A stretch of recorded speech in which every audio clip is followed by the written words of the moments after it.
akan disampaikan oleh saya sendiri. Sejarah akuntansi. Akuntansi memiliki sejarah panjang. Pada tahun 1494, seorang biksu atau ahli matematika dari Italia itu menemukan sebuah sistem baru yang bernama Double Entry Bookkeeping System, yaitu sistem entry ganda. Sistem ini dikembangkan dalam periode waktu yang lama.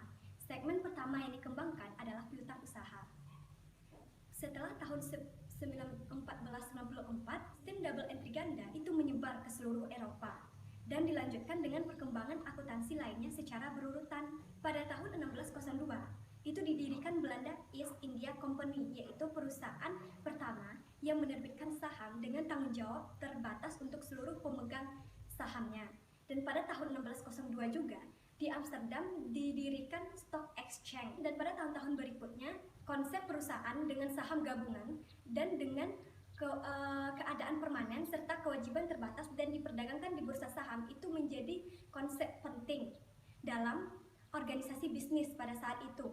Saham itu bisa ditransfer dan bisa juga diperdagangkan. Pada tahun 1844, karya Paciolo diinggriskan, dan dalam Undang-Undang Perusahaan Inggris pada tahun 1844, konsep penyediaan neraca yang diaudit untuk seluruh pemegang saham pertama kali muncul. Namun konsep ini tidak diaktifkan lagi pada tahun-tahun berikutnya. Pada tahun 1900-an, konsep penyediaan neraca yang diaudit itu kembali lagi diaktifkan. Pada tahun 1909, perkembangan akuntansi itu bergeser ke Amerika Serikat dengan perkembangan pesat di kekuatan ekonominya. Dan pada tahun 1909, pengenalan pajak penghasilan badan itu memberikan dorongan besar untuk dalam bidang pengukuran dan pendapatan, dan juga bisa membujuk manajer bisnis untuk menerima amortisasi sebagai pengurang dari pendapatan. Di antara 1444 sampai 1900-an, penyediaan informasi dilakukan secara sukarela, namun ini tidak efektif karena kurangnya prinsip akuntansi. Oleh karena itu, pada saat itu terjadinya kontroversi tentang apakah amortisasi aset modal harus dikurangkan untuk menentukan pendapatan yang tersedia untuk dividen. Pada tahun 1929, pasar saham mengalami tabrakan dan terjadilah depresi hebat yang mengakibatkan pengaruh besar kepada pemerintah Amerika Serikat pada saat itu. Oleh karena itu, dibentuklah Komisi Sekuritas dan Saham SEC oleh Securities Act of 1934 dengan fokus utamanya untuk melindungi investor dengan cara struktur berbasis pengungkapan. Dan sebagai bagian dari mandatnya, SEC itu harus memastikan bahwa informasi yang diterima oleh investor itu memadai. Selanjutnya, Merino dan Neymar 1982 meneliti kondisi yang mengarah pada pembentukan SEC. Mereka melaporkan beberapa praktik yang terjadi, praktik pasar efek yang terjadi pada tahun 1920-an.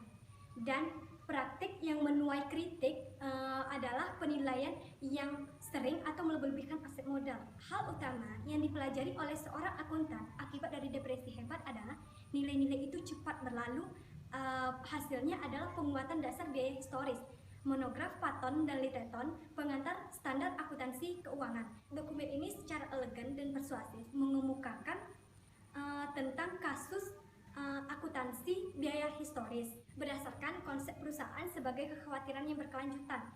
Konsep ini membenarkan atribut penting seperti menunggu mengakui pendapatan sampai bukti objektif realisasi, penggunaan akrual untuk mencocokkan realisasi pendapatan dan biaya untuk menentukan pendapatan tersebut, dan penangguhan keuntungan dan kerugian yang belum terrealisasi di neraca sampai batas waktunya dan kemudian dicocokkan dengan pendapatan. Akibatnya, laba itu mencerminkan nilai saat ini sebagai akibat dari kekuatan penghasilan perusahaan. Laba itu menggantikan neraca sebagai fokus utama dalam pelaporan keuangan. Selanjutnya, banyak penyimpangan-penyimpangan atau hal-hal yang terjadi yang berdampak besar pada akuntansi keuangan dan pelaporan keuangan. Diikuti dengan boom pasar saham pada tahun 1990-an dan dia mulai runtuh pada tahun 2000-an. Di saat boom pasar saham runtuh, banyak perusahaan terutama perusahaan dengan industri high tech itu harga sahamnya itu jatuh secara drastis. Pada saat boom 1990-an itu banyak perusahaan baik yang mempunyai laba besar ataupun yang mempunyai laba kecil, bahkan yang tanpa laba, itu mengesankan investor dan melaporkan perkembangan keuangan mereka yang berkembang pesat dengan melaporkan aliran pendapatan. Dan pada saat boom runtuh dan saat booming runtuh pada tahun 2000-an, banyak pendapatan yang diakui prematur dan harus dibalik. Dan masih banyak lagi kegagalan-kegagalan dalam pelaporan keuangan yang saat itu terjadi. Dua diantaranya yang paling menonjol adalah kasus Enron Corp dan kasus yang melibatkan WarCorp in Telecommunication Amerika Serikat yang besar. Selanjutnya, dari 2007 sampai 2008, market meltdown.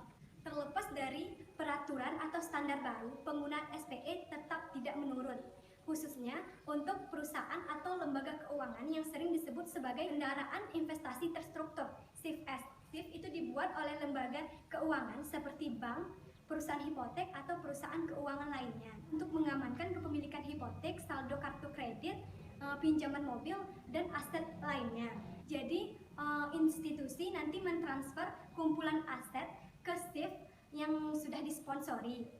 SIF itu akan dikumpulkan menjadi sekuritas yang didukung oleh aset, IBS. Itu bagian dari kredit yang memiliki kualitas serupa. Jadi investor itu lebih cenderung ke IBS daripada ke obligasi, karena IBS ini itu menawarkan pengembalian yang lebih tinggi daripada obligasi.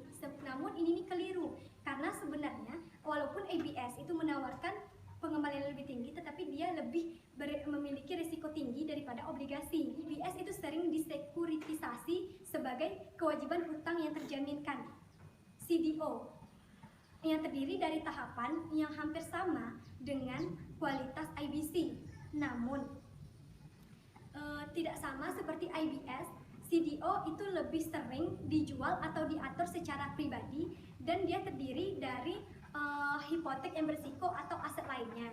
Jadi untuk membiayai aset, jadi SIF untuk membiayai aset yang dibelinya kepada CDS, jadi dia itu harus meminjam dan menerbitkan aset yang didukung oleh kertas kerja komersial, IBCP. SIF itu bisa jadi kan ada IBS dari SIF. Jadi SIF ini bisa menjual IBS-nya kepada investor atau menyimpannya. Sejak IBS ini menghasilkan pengembalian yang lebih tinggi daripada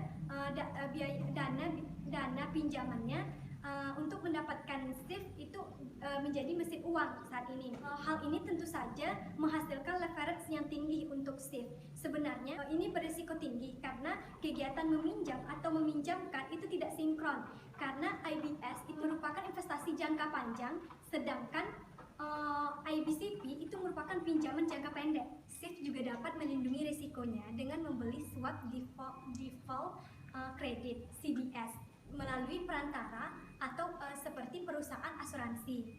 Jadi CDS merupakan instrumen keuangan derivatif yang menggantikan SIF untuk semua atau sebagian besar kredit sebagian besar kredit IBS-nya.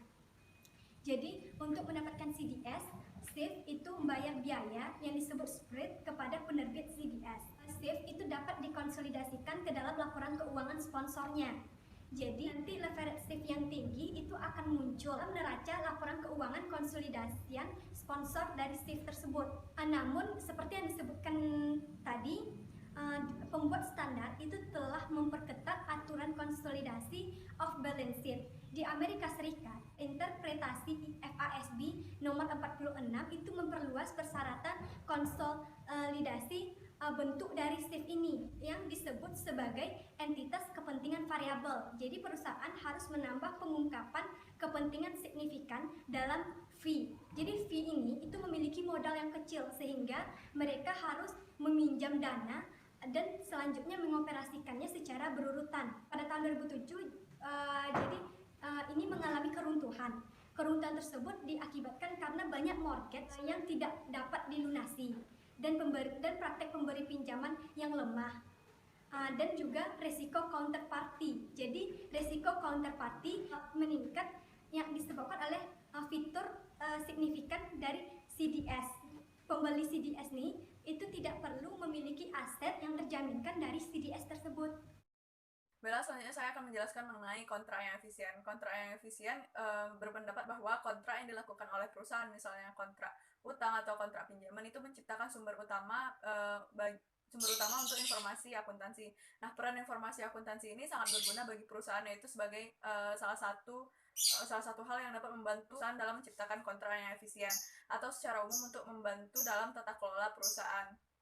Selanjutnya, peran dari pelaporan keuangan untuk tujuan kontrak utang dan tujuan kontrak kompensasi ini adalah untuk menghasilkan kepercayaan. Dan diperlukan kepercayaan jika seorang pemberi pinjaman ingin memberikan pinjaman pada perusahaan, dan jika pemegang saham yaitu diwakili oleh manajer untuk bersedia mendelegasikan tanggung jawabnya kepada manajer. Dan kontrak yang efisien ini menghasilkan kepercayaan dengan biaya yang lebih rendah. Jadi dan selanjutnya itu kontrak efisien itu mengarah pada perbedaan utama dari kebijakan akuntansi. Misalnya akuntansi nilai saat ini dari pelaporan keuangan yang dibuat oleh pembuat standar karena kepercayaan yang dikompromisikan oleh manajer. Dan salah satu perbedaan adalah penekanan relatif terhadap akuntansi nilai saat ini pada keandalan informasi akuntansi. Nah, keandalan informasi akuntansi akan sangat menguntungkan kreditor. Keandalan meningkatkan kepercayaan kreditor karena dapat meningkatkan kepercayaan manajer perusahaan, kepercayaan bahwa manajer perusahaan tidak akan melakukan tindakan yang tidak menguntungkan bagi perusahaan. Lalu perbedaan utama dari kedua dari pendekatan pengukuran ini adalah peran konservatisme dalam pelaporan keuangan. Pada konservatisme, kerugian yang belum direalisasi dari penurunan nilai diakui ketika terjadi, tetapi keuntungan dan kenaikan nilai tidak diakui sampai direalisasikan. 3. Baiklah, selanjutnya saya akan menjelaskan mengenai perilaku yang etis. Tentunya Enron dan WorldCom merupakan salah satu kejadian yang sangat merugikan banyak pihak dan menurunkan kepercayaan publik pada perusahaan. Nah, salah satu cara untuk meningkatkan kepercayaan publik itu adalah dengan melakukan peningkatan regulasi, termasuk dalam pembuatan standar akuntansi yang baru. Namun perilaku etis oleh akuntan dan auditor itu juga perlu dilakukan. Karena apa? Karena banyak akuntan dan auditor itu yang terlibat langsung dalam akuntansi, dan mereka mengetahui setidaknya tentang berbagai penyimpangan laporan keuangan yang terjadi. Nah, dengan perilaku etis ini, akuntan dan auditor itu harus melakukan hal yang benar. Ini berarti akuntan harus berperilaku independen dan juga menjunjung tinggi integritas, sehingga hal tersebut dapat mengedepankan kepentingan publik di atas kepentingan pribadi atau kepentingan perusahaan dan klien jika konflik ini terjadi. Nah, pada perilaku yang etis itu juga terdapat dimensi sosial untuk integritas dan independensi. Artinya masyarakat ini sangat bergantung pada keyakinan bersama dan nilai-nilai umum yang dipercayai. Pada perilaku etis ini juga terdapat dimensi waktu yaitu seorang akuntan dapat bertindak demi kepentingannya sendiri, tetapi dapat juga berperilaku etis. Misalnya dapat dicapai dengan mengambil pandangan lebih luas tentang konsekuensi dari tindakan yang diambil seseorang. Misalnya, anggaplah seorang akuntan ini diinstruksikan untuk mengurangi biaya lingkungan perusahaan dari yang seharusnya. Nah, dalam jangka pendek ini mungkin akan bermanfaat bagi akuntan karena mungkin dia akan dapat promosi jabatan untuk tindakan yang dilakukannya tersebut, tetapi dalam jangka panjang ini akan berdampak buruk bagi masyarakat. Karena masyarakat akan menderita terhadap populasi udara yang dihasilkan dari perusahaan, dan sehingga hal ini akan menurunkan kepercayaan publik dan menurunkan harga saham perusahaan. Nah, ketika tingkat pertanggungjawaban lingkungan itu diketahui oleh banyak masyarakat. Selanjutnya saya akan menjelaskan mengenai perbedaan rules-based accounting standards versus principle-based accounting standards. Nah, untuk rules-based accounting standards itu aturannya itu lebih terperinci, dan juga dia memuat apa yang seharusnya dilakukan. Sedangkan pada principle based accounting, prinsip atau aturannya itu berlaku umum, tidak terlalu terperinci, dan dalam standar ini memuat tentang bagaimana harusnya dilakukan suatu hal tersebut. Selanjutnya itu mengenai kompleksitas dari informasi akuntansi. dan pelaporannya. Nah, kenapa dibilang kompleks? Itu karena alasan utama untuk kompleksitas ini adalah tidak adanya konsep atau standar akuntansi yang sempurna atau yang benar. Akibatnya individu ini memiliki pemahaman yang berbeda terhadap atau interpretasi yang berbeda terhadap suatu standar. Untuk sebagai contohnya, misalnya seorang investor mungkin lebih suka penilaian aset dan kewajiban itu melalui pada value in use, sedangkan dengan alasan bahwa ini akan membantu mereka untuk memprediksi kinerja perusahaan. Nah, sedangkan yang lain mungkin lebih menyukai akuntansi biaya historis karena mereka merasa bahwa informasi nilai saat ini itu tidak dapat diandalkan. Lebih lanjut, misalnya manajer yang harus melaporkan nilai saat ini mungkin bereaksi sangat negatif karena manajer biasanya berkeberatan dengan dimasukkannya keuntungan atau kerugian yang belum direalisasi dari perusahaan, karena hal tersebut dapat menyebabkan volatilitas dalam laba bersih, menyebabkan volatilitas yang berlebihan ke dalam pendapatan. Alasan lain kerumitan dari kompleksitas ini adalah karena hal tersebut mempengaruhi keputusan individu. Dalam mempengaruhi keputusan itu juga mempengaruhi kerja pasar seperti pasar sekuritas dan tenaga kerja. Hal ini penting bagi efisiensi dan keadilan ekonomi agar pasar ini berfungsi dengan baik. Selanjutnya saya akan menjelaskan mengenai peran penelitian akuntansi. Ada dua cara untuk dapat memandang tentang bagaimana peran penelitian pada akuntansi. Yang pertama itu adalah mempertimbangkan pengaruhnya terhadap praktik akuntansi. Misalnya inti dari pendekatan kegunaan keputusan yang mendasari kerangka konseptual adalah bahwa investor harus diberikan informasi yang dapat diandalkan untuk membantu mereka dalam membuat keputusan yang baik. Yang pandangan yang kedua itu adalah sebagai contoh penelitian mendasar ke dalam model penyelesaian konflik, khususnya model teori agensi. Ini telah meningkatkan pemahaman kita tentang kepentingan manajer dalam laporan keuangan, tentang peran rencana kompensasi, efek eksekutif dalam memotivasi dan mengendalikan operasi perusahaan. Selanjutnya saya akan menjelaskan mengenai pentingnya asimetri informasi. Akuntansi berperan mengurangi asimetri informasi. Terdapat dua macam asimetri informasi. Yang pertama itu ada adverse selection, yaitu suatu kondisi di mana terdapat beberapa orang seperti investor, seperti manajer dan orang-orang internal dalam perusahaan itu mempunyai informasi lebih banyak dibandingkan investor eksternal. Yang kedua itu ada moral hazard. Moral hazard ini terjadi ketika ada satu pihak dalam sebuah hubungan kontraktual melakukan tindakan yang tidak diketahui oleh pihak lainnya. Nah, perbedaan antara adverse selection dengan moral hazard ini dalam hal-hal yang mempengaruhi kinerja perusahaan itu dalam mempengaruhi kinerja perusahaan di masa depan dan hasil pengembalian keamanan, sedangkan moral hazard ini melibatkan upaya manajer di mana mereka mengetahui seberapa keras mereka bekerja, tetapi investor tidak bekerja keras untuk hal tersebut. Selanjutnya saya akan menjelaskan mengenai permasalahan fundamental dalam teori akuntansi.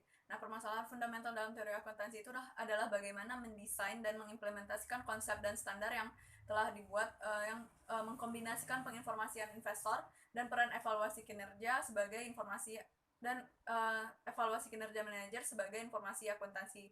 Nah, itu selanjutnya bagaimana regulasi sebagai sebuah reaksi untuk terhadap permasalahan fundamental yang dihadapi dalam teori akuntansi ini. Yang pertama itu kekuatan pasar dapat secara memadai untuk mengendalikan adverse selection dan moral hazard.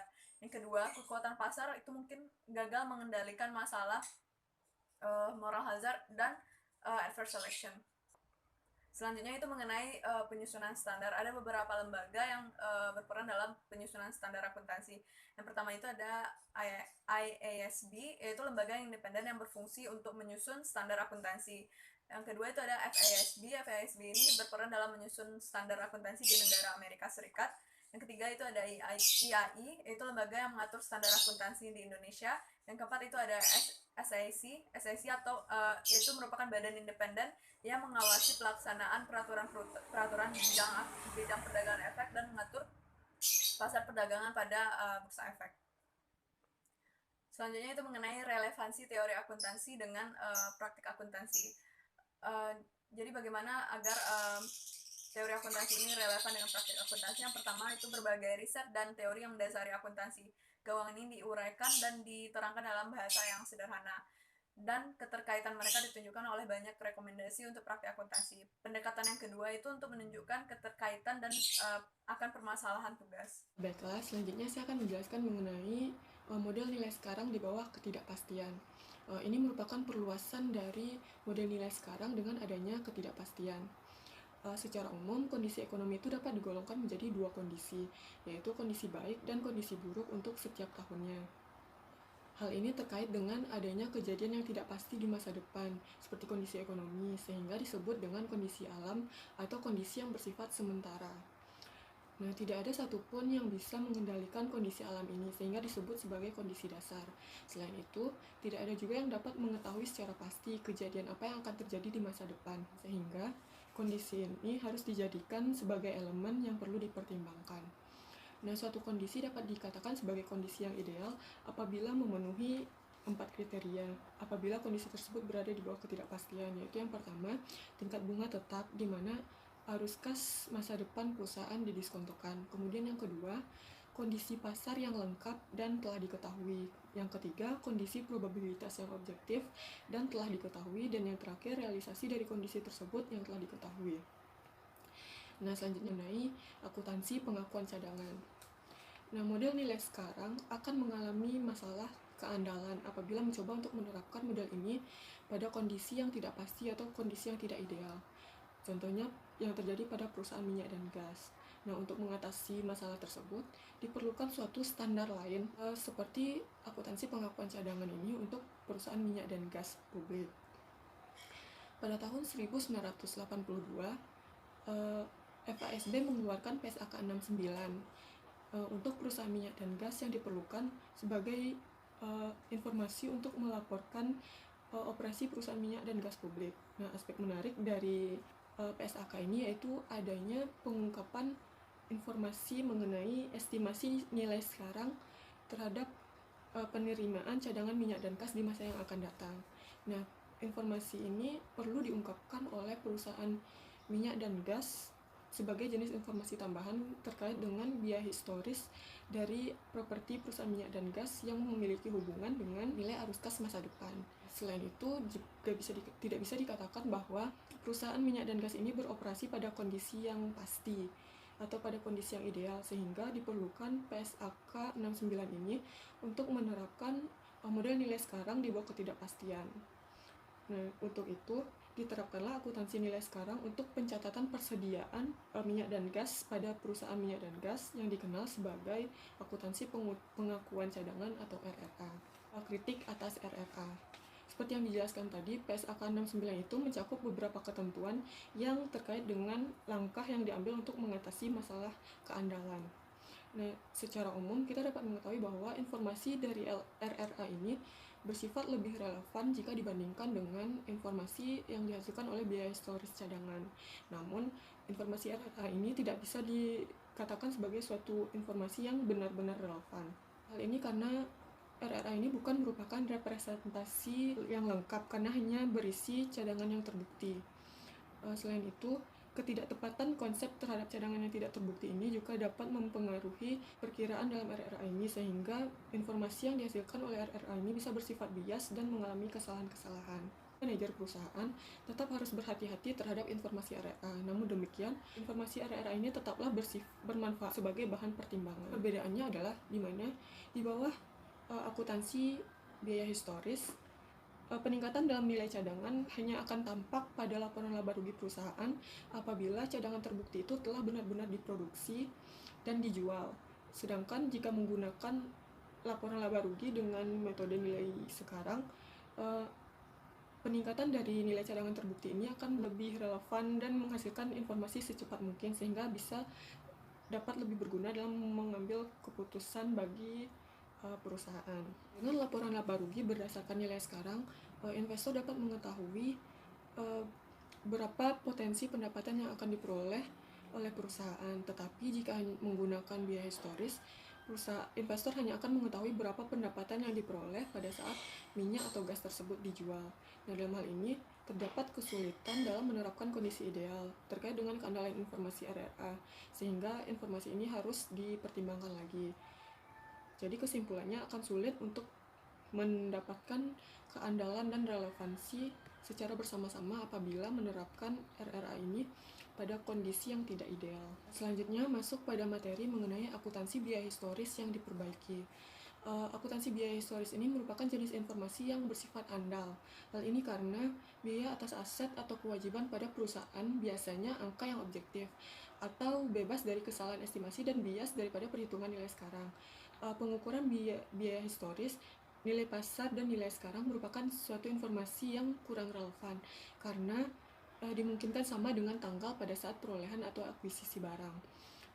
Tetapi untuk nilai pasar dan nilai sekarang itu dapat berubah sesuai dengan perubahan kondisi pasar. Dalam kondisi apapun, akuntan tetap harus melanjutkan untuk menggunakan dasar akuntansi biaya historis. Ada jenis-jenis aset besar. Nah, konsekuensi dari hal ini yaitu akuntansi biaya historis akan menyajikan informasi yang dipilih atas beberapa alternatif yang telah disediakan.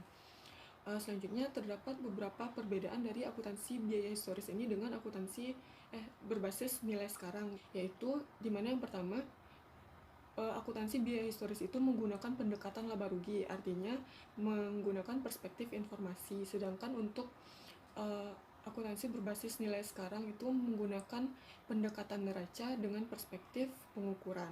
Dalam pendekatan laba rugi oleh akuntansi biaya historis ini, nilai yang realisasi tidak diakui di neraca, dan laba bersih berada pada titik terendah kinerja ekonomi yang sebenarnya.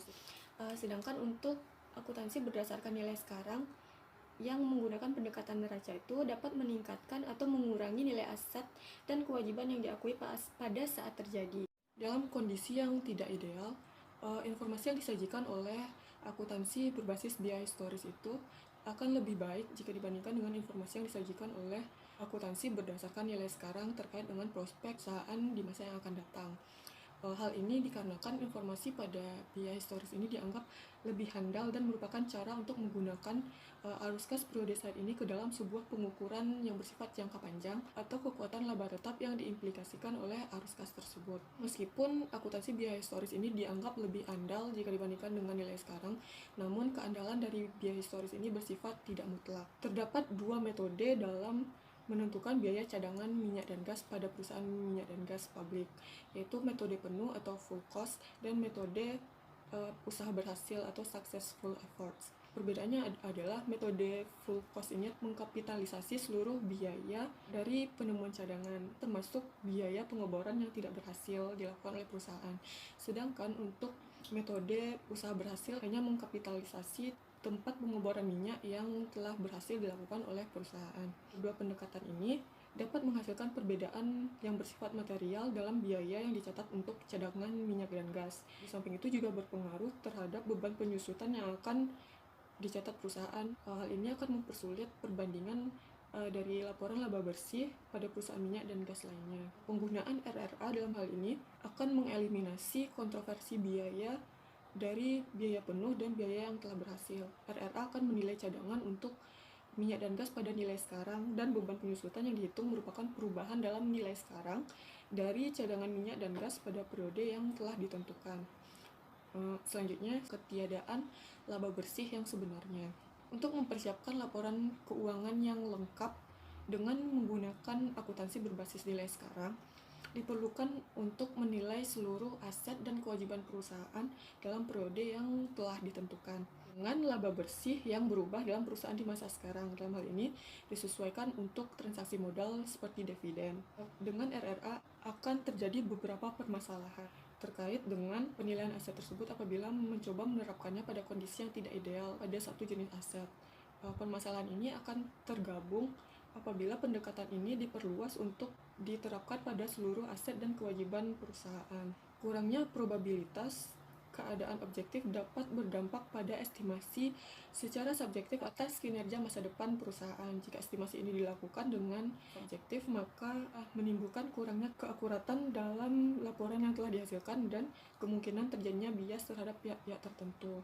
Sebagai hasilnya, estimasi berdasarkan nilai sekarang ini akan kehilangan keandalan pada saat akuntan mencoba untuk mempertahankan relevansinya.